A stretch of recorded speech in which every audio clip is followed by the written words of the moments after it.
God bless you, friends. This is Pastor Davis. I'm excited about being able to share today's message with you. Listen, there are some things in life that are incredibly easy, but there are other things in life that present us some difficulty. One of those things in life that present us with difficulty is change. Change has almost become a dirty word in our society. But regardless of how society looks at change, it does not change the fact that from time to time, we will take a look at ourselves, take a hard evaluation, and realize that we need to make a change. In today's message, I want to challenge you to look again at that prodigal son who found himself in the hog pen. But the good news is, the Bible says he came to himself. In other words, he recognized he needed to make a change. Let's go into the sanctuary and hear today's message. Listen, people of God, I want to begin this sermon, or this sermonic effort, by giving you several quotes concerning change.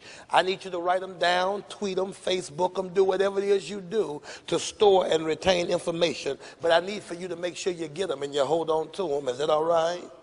An author by the name of Jim Rohn said, "You can't change your destination overnight, but you can change your direction overnight." Jim Welch, the former CEO of General Motors, said, "You should always change before you have to." Another noted author by the name of Robert Anthony said, "The problem with blaming others for your laziness, lethargy, and lack of purpose is that when you blame others, you give up your power to change." Now, for anyone to change, the first thing you have to do is change your behavior. Let me say that again. For any of us to experience change, the first thing you have to do is change your behavior. You see, after you admit that you need to change, in order for you to change, the first thing you've got to do is change your behavior. I mean, when you think about it, people of God, it's really rather simple. I mean, if you really want to change your life, you have to start acting differently.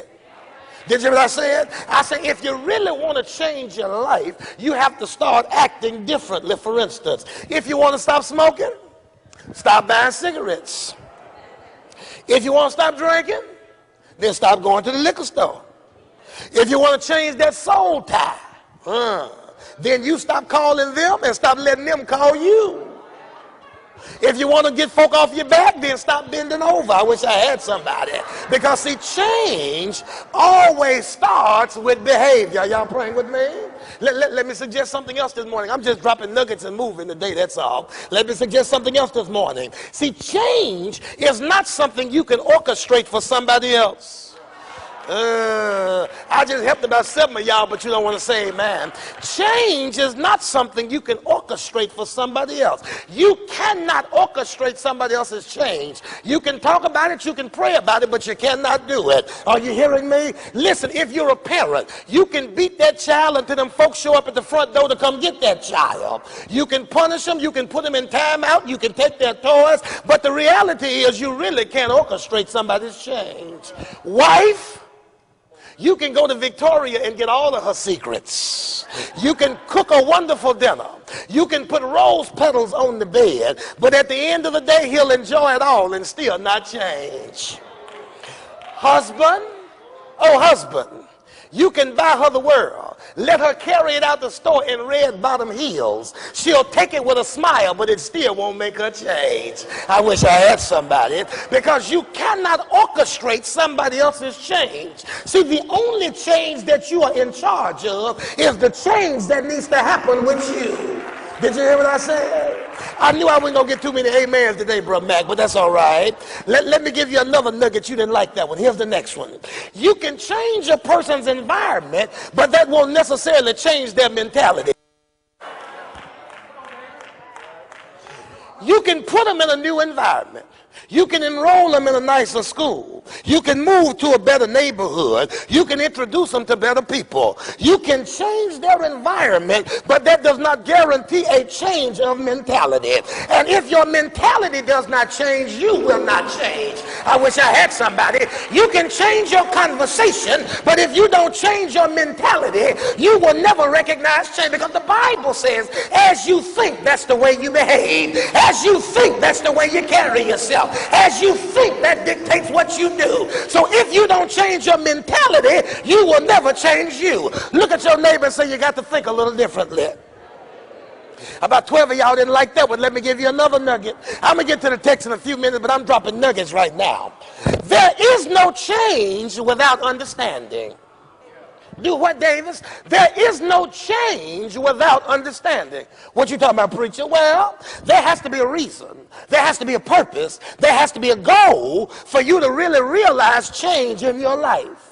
See, saying I'm going to change just for the sake of change won't bring about any change in your life. See, if you're really going to change, there are some questions that you have to ask yourself.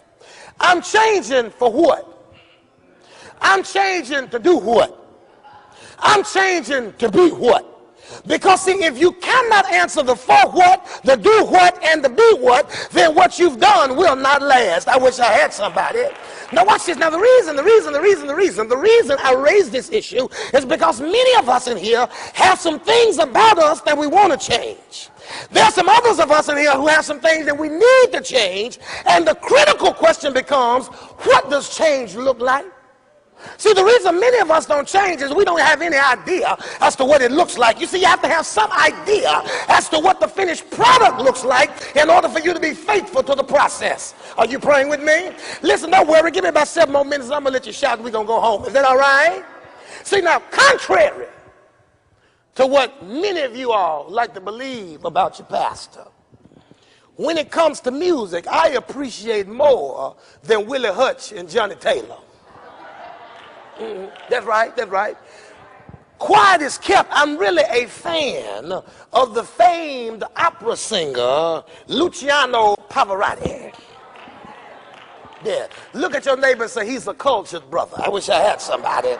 See, some years ago, while doing an interview on NPR, he was asked, how was he able to be so good musically? They said, what is your secret? How is it that you have been so consistently good over the long haul? And he responded, people are always commenting on my voice control and how disciplined I must be. He said, but the truth is, I'm really not disciplined, I'm devoted.